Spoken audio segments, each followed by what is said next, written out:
Hi, I'm Dennis Phillips, and welcome to Everyday Reloading and Shooting.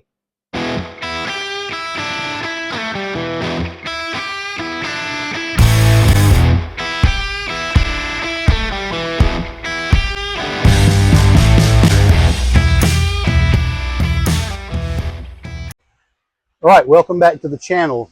Today I'll be running a ladder test using Hornady's 55 grain full metal jacket bullets and CFE223 powder. I'll be shooting charge weights from 25.2 to 26.4 grains of powder. These should produce velocities between 2850 and 3050 feet per second. As always, you're welcome to enjoy the music while I fast forward through my shooting, or you can skip forward to the results that follow. Shooting at 100 yards.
All right, I think we're getting close to something that works here, so let's bring them in and take a look.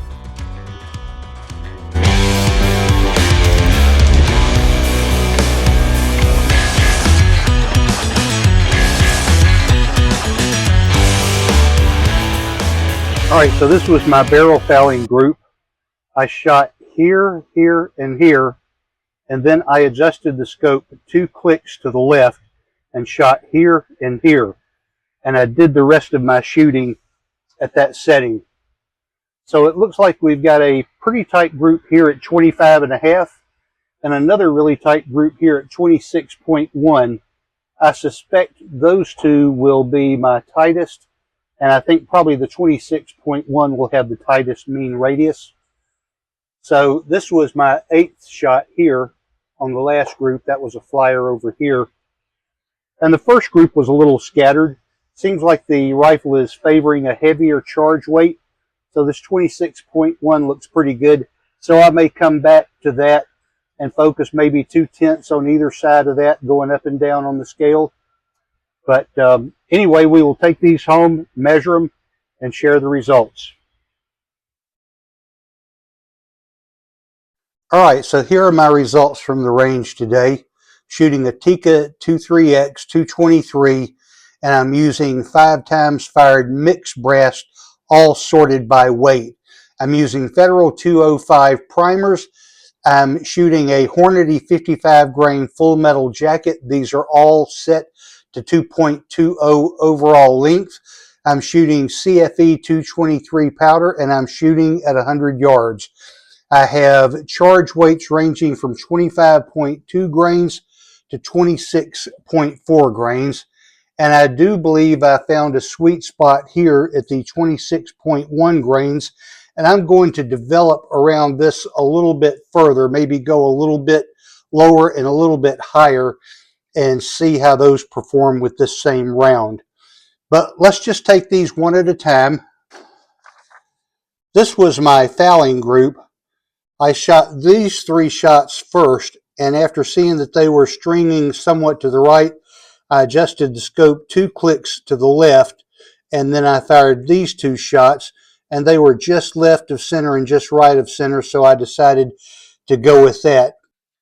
The first group we have here was a little bit scattered. We had a 1.63 extreme spread, but we had a 0.50 mean radius. And of course, a radius is half of a circle. So if you double that, that means your average group size for 10 shots was an average of 1 inch. They're shooting 1 1/3 inch high and 0.22 inches to the right. The next group at 25.5 grains should have been flying at about 2,900 feet per second in velocity. Again, a little bit high. And of course, we had the sights set high deliberately so as not to destroy my point of aim. So we're at 108 and we're 0.21 inches to the right in windage, but we had an extreme spread of 0.92 inches and a mean radius of 0.30. And of course, if you double that, that means your average group size on 10 shots was 0.6 inches. So we had a nice little cluster right here and then a couple of flyers off to the side. If we move on to 25.8 grains, we should be flying at 2,950 feet per second.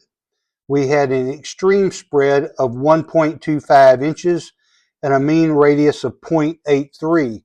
So double that again, you get an average group size of 0.86 on 6 shots. We're shooting pretty much the same height, a little bit higher in elevation. We're averaging 1.10 inches in elevation above the bullseye, and we have a 0.12 difference in windage, shooting just slightly to the right. Moving on to 26.1 grains, we should be traveling at 3,000 feet per second here. We had an extreme spread of 0.78 and a mean radius of 0.29, which that would mean that the average group size was 0.58 inches.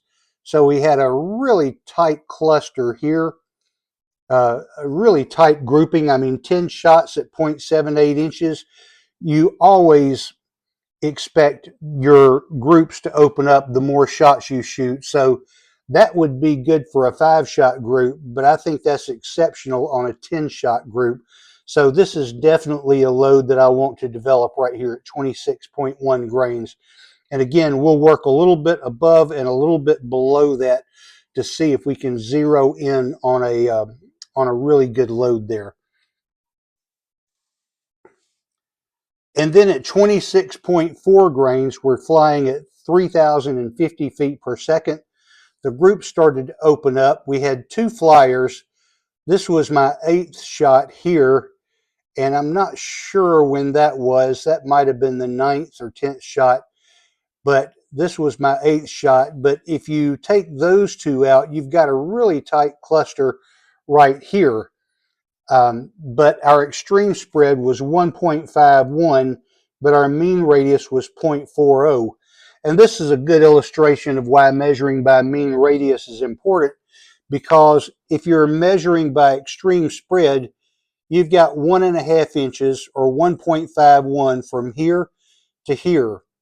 And most of us would not consider that to be a tight group. But when you're measuring by mean radius, you're taking into consideration all of these data points, and it's giving you a 0.40 mean radius, which that would be an average group size of 0.80, which is much better than an extreme spread of 1.51.